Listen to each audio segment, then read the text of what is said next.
She didn't die the way most expected. On July 23, 2011, Amy Winehouse, aged just 27, was found lifeless in her London flat. Not from a heroin overdose or illicit cocktail, but from alcohol poisoning after weeks of sobriety. The coroner called it misadventure, yet what really failed Amy wasn't just her body, it was us.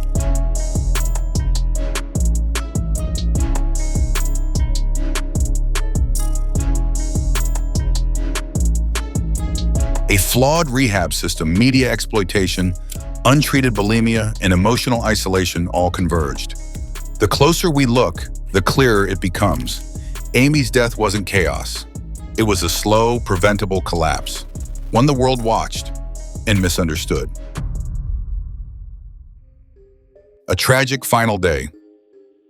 It was July 23, 2011, a quiet Saturday afternoon in Camden Square, North London. Inside an unassuming 3-story Georgian house, the echo of silence grew longer by the hour. Amy Winehouse, age 27, had not left her bedroom all day. She was alone, as she often insisted on being, wrapped in the solitude that sometimes accompanied her sobriety. Just past 3:30 p.m., her bodyguard Andrew Morris entered her room after growing uneasy with the prolonged stillness. There he found her, unmoving. By 3:54 p.m., paramedics pronounced her dead. No illegal substances were found at the scene, a revelation that confounded many who had long associated Winehouse with the tropes of addiction. Instead, 2 empty vodka bottles sat nearby. Her blood alcohol content, recorded at 416 mg/dl, was more than 5 times the UK legal driving limit. It was not heroin or crack cocaine that ended her life. It was alcohol, uncut and overwhelming, after a period of abstinence that had left her body unprepared. An initial postmortem came back inconclusive, sparking whispers of mystery.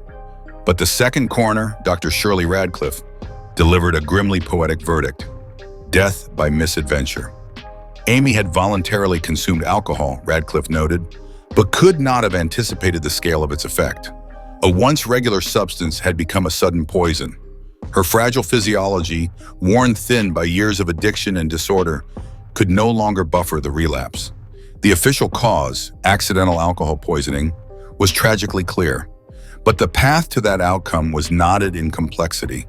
In a world obsessed with binaries, Amy Winehouse's death was not a simple overdose, nor a dramatic final spiral. It was a quiet, deceptive misstep, one drink too many, on one lonely morning, in a house full of echoes. She had such plans, said her friend Tyler James, but the moment came too fast. Amy's final day was shrouded not in chaos, but in eerie calm.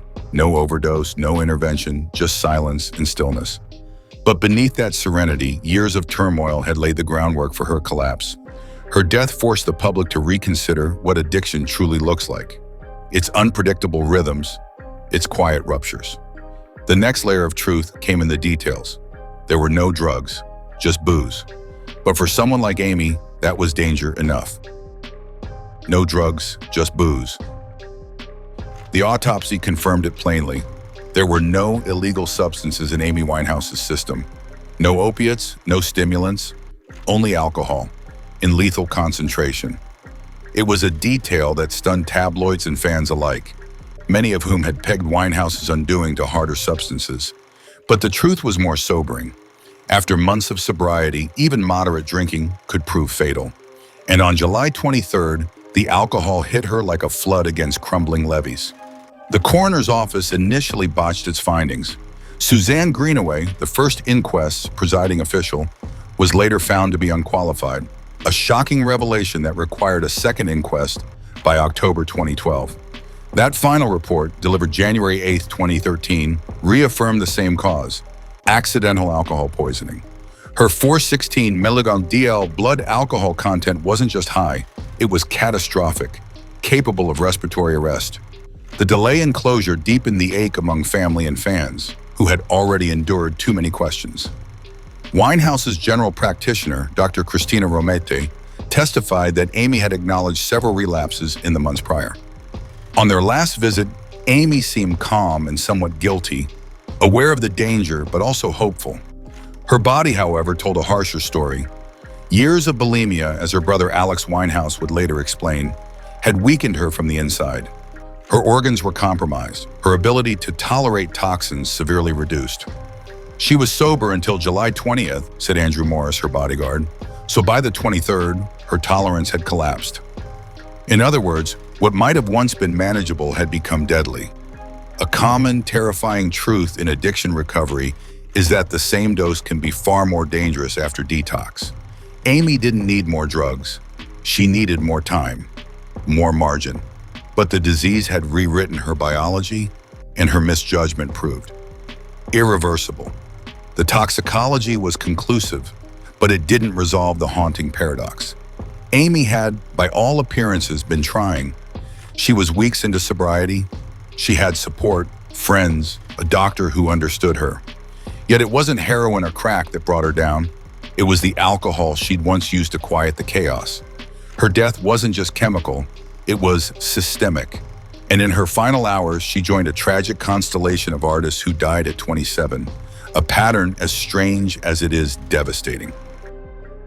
The 27 Club shadowed Jimi Hendrix, Janis Joplin, Jim Morrison, Kurt Cobain, each passed at age 27, their deaths shrouded in cultural myth.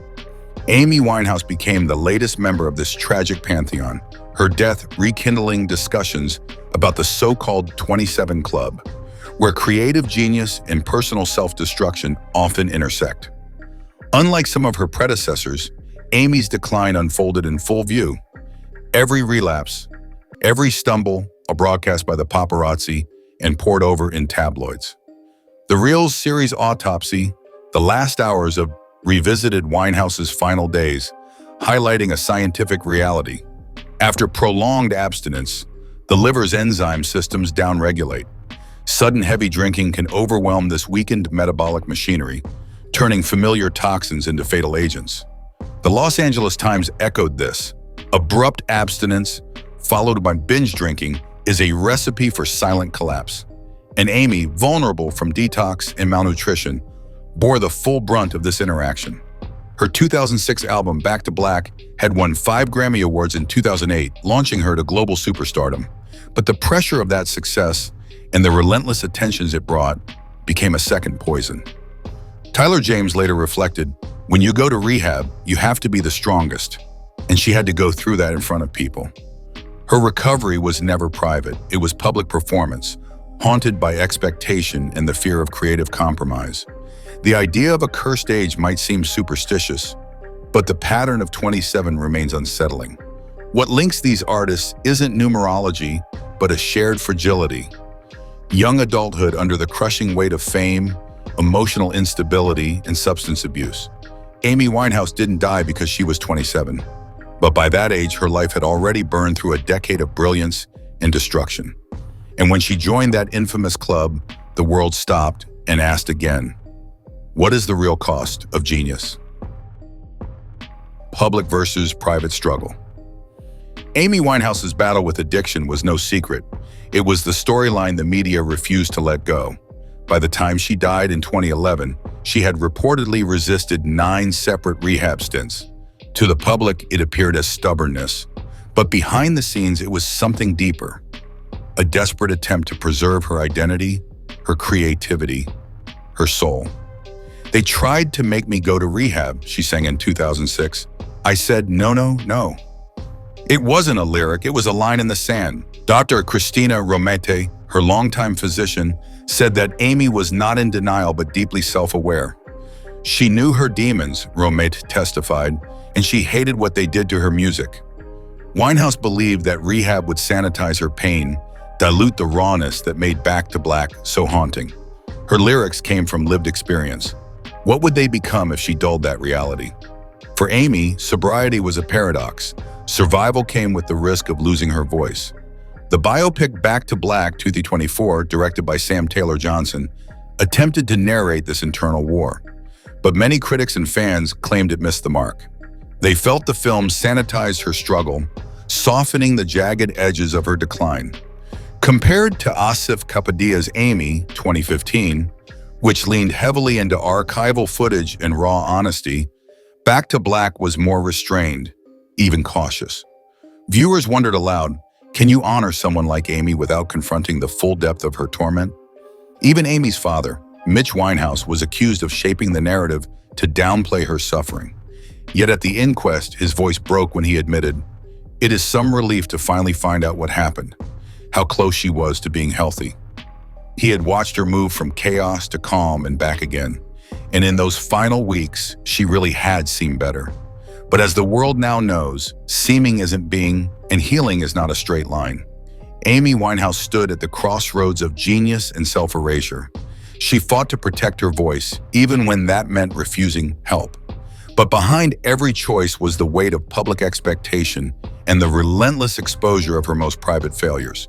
By the time she began to show signs of health, it was already too late. Her mind was willing, but her body was failing. And through it all, the cameras kept rolling, feeding a cycle that ultimately took her life. Media pressure and mental health. Born in Southgate, North London in 1983, Amy Winehouse was surrounded by music from the start. Her father, Mitch, often played jazz legends like Dinah Washington and Sarah Vaughan in the family home. That sound would become her foundation. By her early 20s, her voice echoed not only with soul, but with sorrow, a precocious, smoky resonance that felt too lived in for her age. When Back to Black dropped in 2006, it sold over 16 million copies, and Amy became the first British woman to win 5 Grammys. But success came with a surveillance culture. Tabloids published intimate details of her breakdowns, hospital visits, and volatile relationships. The media documented her unraveling with voyeuristic fascination. The Guardian later noted a disturbing discrepancy.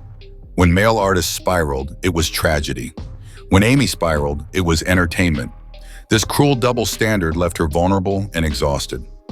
She once confessed, "I don't want to die," but also admitted to living with bulimia, depression, and addiction, a triple threat to both body and spirit. By the time of her death, Amy showed signs of emphysema and had an irregular heartbeat, both worsened by years of smoking and malnutrition.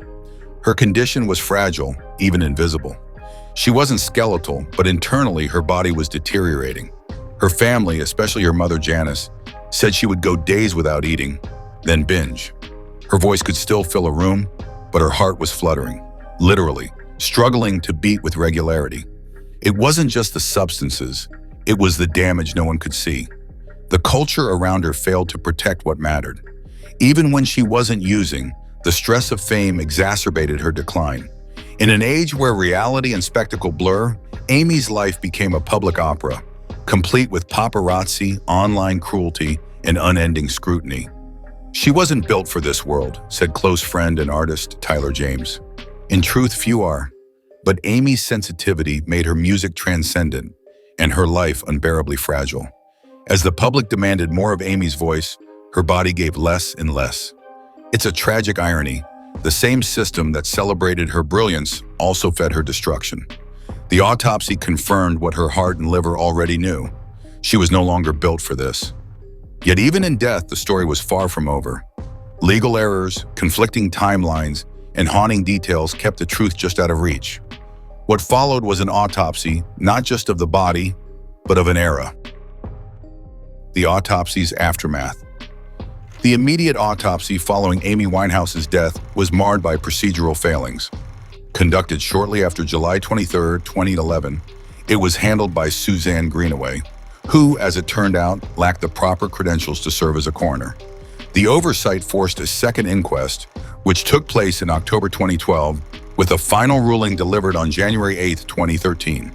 The conclusion remained unchanged: accidental alcohol poisoning, a stark echo of what the first had already found. The police had initially classified Amy's case under Section 20 of the law, treating it as a violent or suspicious death. But no external injuries were found, and the scene was described as oddly peaceful. She was fully clothed, lying in bed, her laptop still open nearby. 2 empty vodka bottles stood sentinel. There were no signs of struggle, only the silence of a body that had given up. It was a tranquil image that belied the storm within. Her blood alcohol concentration, 416 mL/dL, was high enough to suppress respiration, even for a seasoned drinker. But Amy had been sober for weeks, and her tolerance had plummeted. The very effort to get better had unknowingly made her more vulnerable. This is the cruel logic of relapse. It waits until the moment of hope, then strikes. It was not a violent end. It was a miscalculated return to something once familiar. And in that familiarity, danger had been hiding. The final coroner's phrase, "death by misadventure," rang with bitter poetry. It implies a voluntary act turned fatal through unforeseen consequence. Amy didn't intend to die, but her decision to drink, however brief or defiant, intersected fatally with her weakened physiology. It wasn't suicide, said Dr. Radcliffe, but it was reckless. And recklessness, for someone already weakened by disorder, can be as final as intent. In this, her death was not just an ending, but a collapse of possibility. Unseen or edited narrative? In 2015, Asif Kapadia's Oscar-winning documentary Amy shocked the world with its raw, unfiltered portrait. Using archival footage and private recordings, it peeled back the public mythology to show a deeply sensitive, often isolated woman, caught between fame and fragility. Yet not everyone embraced the depiction. The Winehouse family, particularly her father Mitch, condemned the film, calling it unbalanced, and accusing it of painting Amy's loved ones as enablers. The debate raised an uncomfortable question: who owns her story? 9 years later, Back to Black, 2024, directed by Sam Taylor Johnson, offered a new retelling, one that critics said was too safe. While Marissa Abella's performance was widely praised for its physicality and voice work, the narrative was carefully managed. Many fans believe the film avoided the darker truths of addiction, choosing instead to focus on Amy's romance and musical triumphs. It felt more like tribute than truth, a sanitization wrapped in reverence. Key emotional moments were hinted at rather than explored. In one scene, Amy softly confides, "I want to be a wife. I want to be a mom." It was a rare, direct admission of her inner desires, stability, domesticity, perhaps even escape, but the film didn't linger. Like so many moments in her real life, it passed quickly, swallowed by larger forces. "She suffered enough," one fan wrote after seeing the film. "Why make a movie if you're going to edit out her reality?" Storytelling has always carried an ethical burden, especially in the wake of tragedy. In the age of biopics and legacy branding, the line between tribute and myth becomes dangerously thin. Amy Winehouse's real story didn't need embellishment. It was already steeped in pain, brilliance, and consequence. And as Kapadia once said, if you truly loved Amy, you wouldn't need to make her more palatable. You'd show her as she was, genius and broken in equal measure. Whether raw or refined, the portrayals of Amy Winehouse reflect a deeper struggle, the tension between legacy and responsibility. In trying to protect her memory, some have rounded off the edges that made her real. But others, including those closest to her, sought healing not through editing, but through action. Her family chose to transform grief into guidance, birthing a foundation aimed at saving others from the same fate. Out of misadventure came a mission: family and foundation. In the months following Amy Winehouse's death in 2011, her parents, Mitch and Janice, created the Amy Winehouse Foundation. It was more than a memorial, it was a mission. The foundation set out to help young women struggling with addiction, mental health, and housing instability. In 2016, they opened Amy's Place, a recovery home in East London, designed not just for detox, but for rebuilding. For the first time, Amy's name stood for protection, not performance. The foundation offers counseling, exercise therapy, relapse prevention, and a community of peers. It is the kind of structure Amy rarely had, one that sees addiction not as moral failure, but as medical, emotional, and social crisis. Mitch, once a controversial figure, became a visible spokesperson. "We always wanted the world to know the real Amy," he said. "She was a loyal, generous friend. That's the part we carry forward." Recognition of Amy's cultural importance has only deepened. On what would have been her 33rd birthday, singer Adele credited Amy with inspiring her career. "I picked up a guitar because of her," Adele confessed. And in 2025, her album Back to Black was added to the Library of Congress National Recording Registry, securing its place in global history. It wasn't just a chart topper, it was a cultural document, a sonic confession that helped define a generation's emotional language. But perhaps the greatest legacy is the ripple effect. How Amy's story changed the way we talk about fame, addiction, and accountability. Her death sparked conversations in parliament, in clinics, in classrooms. Her foundation's continued work is a reminder that even the most tragic voices can become lifelines. In helping others survive what Amy could not, her family gave her story a second chapter, one written in hope, not headlines. From tragedy, the Winehouse family cultivated a rare kind of legacy, one that refused to end in grief. Through the foundation, Amy's name is now spoken in healing spaces.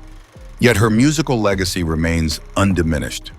Back to Black still moves hearts with its smoky ache and lyrical honesty. But as the years pass, her image becomes both clearer and more complicated. The girl with the beehive, the tattoos, the pain, she changed more than music. She changed the culture.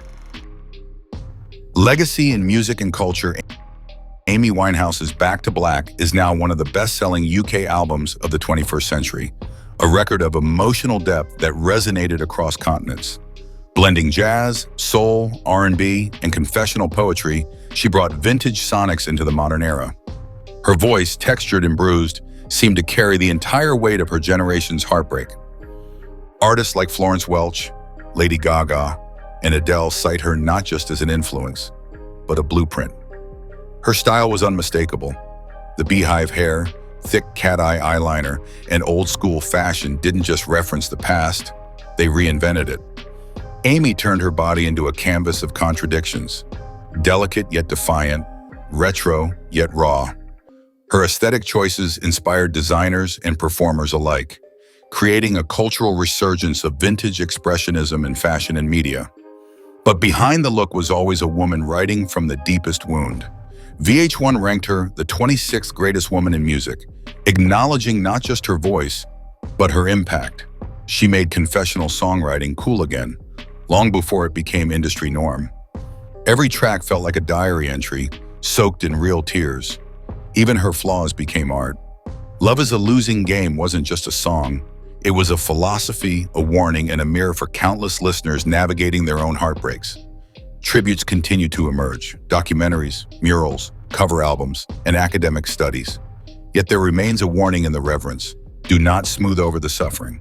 Amy's genius was tethered to her trauma. To separate them is to falsify her story. She was not a product, said Kapadia. She was a person, and she deserved better. The challenge is not to immortalize her as myth, but to remember her as a mirror. Amy Winehouse wasn't just a voice, she was a reckoning. Through her lyrics, we saw ourselves. Through her fall, we glimpsed our culture's failings. Her legacy endures not because it was tidy, but because it wasn't. And still, questions remain, haunting and unresolved. Why did she relapse after trying so hard? What warning signs did we miss? Behind every data point lies a story too human for metrics. The final mystery is not how she died, but why we couldn't save her. The mystery we still carry. Despite 2 inquests, dozens of interviews, and thousands of articles, one question refuses to die. Why did Amy relapse? She had been sober for weeks. Her health, while fragile, was stabilizing. She had friends checking in, a doctor she trusted, and plans for new music. Yet somewhere between July 20th and July 23rd, 2011, she made a decision to drink again. What triggered it? Was it loneliness?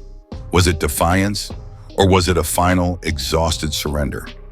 Addiction recovery is rarely linear. Emotional stability can shatter under pressure, even after months of progress. Experts point to post-detox vulnerability, where the mind remains volatile even as the body starts to heal. Amy's struggles with bulimia, attachment trauma, and public scrutiny likely played a role. As her friend Tyler James reflected, she needed love, not control, but the world didn't know the difference. That blurred line between helping and hounding may have been the tipping point. Some speculate that Amy's longing for normalcy, expressed in offhand remarks about motherhood and marriage, was never truly honored. Others say her support system, while well-meaning, wasn't equipped to challenge the patterns that had taken root. Her death was ruled misadventure, but the real misadventure may have been cultural, a system that monetized her pain, then offered sympathy only when it was too late. Today, Amy Winehouse remains a cautionary tale, not of weakness, but of misaligned priorities. She was not destroyed by her flaws, but by a world that refused to make space for her healing. Her death was not inevitable. It was preventable. And if her story teaches us anything, it's that talent must never be mistaken for strength. True care means seeing past the stage and into the silence behind it. She didn't want to die, Tyler said. She just didn't know how to live in that world. Amy Winehouse's voice could haunt a room, low, defiant, aching with memories she hadn't yet lived. But her story didn't end with a final note. It ended with silence. No dramatic overdose, no final performance. Just a relapse, quiet and devastating, on a summer day in 2011. She was 27 and trying, sober for weeks, making plans. The world saw her recovery as entertainment, but inside she was unraveling. Traveling, alone, unsupported, and vulnerable in the most dangerous moment of addiction, the return. We often tell ourselves that genius excuses fragility, that the price of brilliance is self-destruction. But Amy's death wasn't fate. It wasn't the myth of the 27 Club finally claiming its next icon. It was a breakdown of systems meant to heal. A body weakened by bulimia, a public life eroded by paparazzi cruelty, and a support network trying to help, but unequipped to navigate the full spectrum of her pain. Her toxicology was clear. Her intentions were not. The alcohol that killed her was legal, familiar, and deceptively simple. And yet, it was more fatal than anything she'd used before. That's the danger we often forget. Detox doesn't make you invincible. It makes you fragile. And Amy, stripped of her tolerance and flooded with attention, faced that fragility alone. We remember her as a paradox, while as in reckless, soulful, and unguarded. But what if she was simply overwhelmed? What if we mistook her unraveling for a persona? She once said, "I'm not trying to be anyone's role model." But now, in death, she's become something even harder. A cautionary tale we still haven't fully learned from. Amy Winehouse didn't just die too young, she died misunderstood. And maybe that's the final tragedy, that a voice so full of truth left a world still unable to face its own.